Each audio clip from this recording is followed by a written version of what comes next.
জামুগুৰিঘাটত গ্ৰাম্যাঞ্চলৰ মহিলাৰ উৎকৃষ্ট নিদৰ্শন।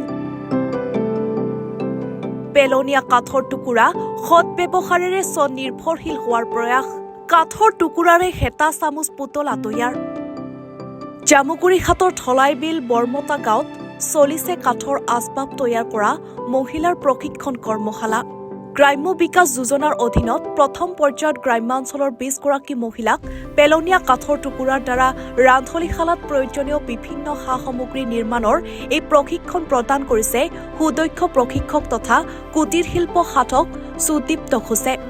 বৰ্তমান ধলাইবিলৰ বৰমতা গাঁৱৰ এইসকল মহিলাই পেলনীয়া কাঠৰ টুকুৰাসমূহ সংগ্ৰহ কৰি নিজ হাতেৰে কাঠৰ বাচন, চৰিয়া, বেলনা, হেতা, চামুচকে ধৰি বিভিন্ন বাচন বৰ্তনৰ লগতে কাঠৰ পুতলা তৈয়াৰ কৰাত ব্যস্ত হৈ পৰা পৰিলক্ষিত হৈছে।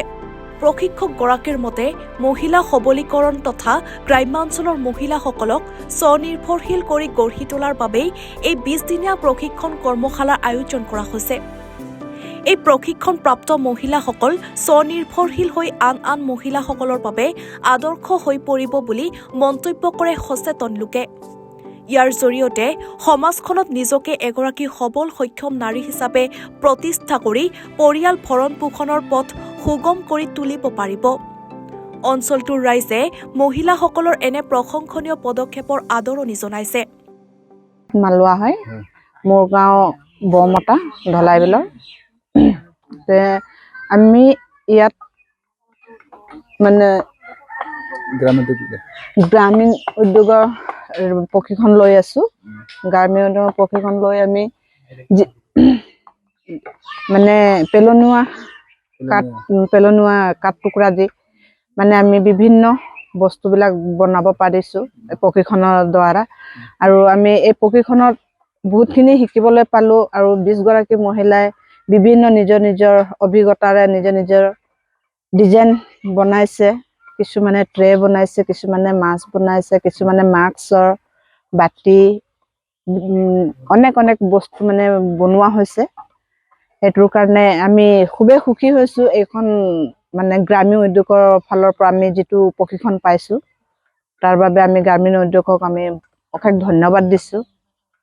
তাৰ বাবে আমি 20 গৰাকী আছো। আটাইকেইটা আমি মহিলাই হয়। ৰাতিপুৱা আমি 10টা বজাৰ পৰা 4টালৈকে আমি কাম কৰো ইয়াত। ঘৰৰ গোটেইখিনি কাম আজৰি হৈ আমি স্কুলীয়া ল'ৰা ছোৱালীক পঠাই তাৰ পাছত আমি এইখিনি কামলৈ প্ৰশিক্ষণলৈ আহো।